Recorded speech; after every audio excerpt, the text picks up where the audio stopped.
Taong para kasala halang kawan huna-huna.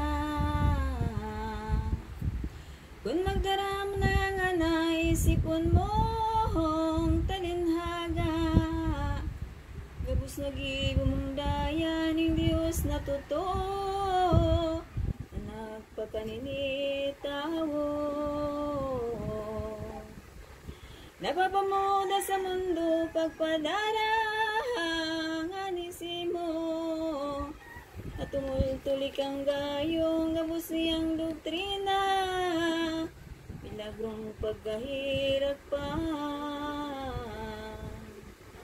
Sa kinaban pinakita pagkamot sa tunia, tanganing mapag-isip ta taratawong mapagsuhay, daing buot kadikit man. Ang danay mong namumuta ng salag, ibong karatan, iyo mong minaray, day kaninhirak mayo, sa simong magkasitawo. Gabos na dinadaya mo, magbibintang pa kung ano, maglilibak pang duto, sumpalanghad kaibahan, kandila mong tampalasan. Ang abil mo minalabaw, daing takot kadikit man, sa Diyos nakagurang nananansan ng kalapasan, sa imong naisipan. Mga maraot na lalang kung dai mo pagtangisan, anon sa imong abtan, anigo mo nagibuhon, Kristiyanong matuturog noon.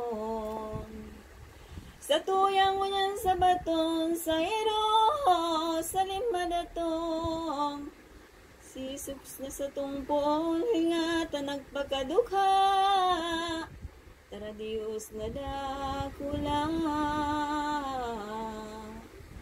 Ani sa langit sa daga, napapanon inhurasa, tunhuli lamang sa tuya, sa ginbaga dukha siya, masarat paghilyon mata. Nangabayo sa uminta, magurugaring maniya, ang kayamanan gabos na, kaya ini ginibuman, ngani sa tong pag-arugan. Pagkumabaan marahay, sikwalan, kabawabawan, hindi lapanong karata na bago kita gumayak, sasayanin paghanap.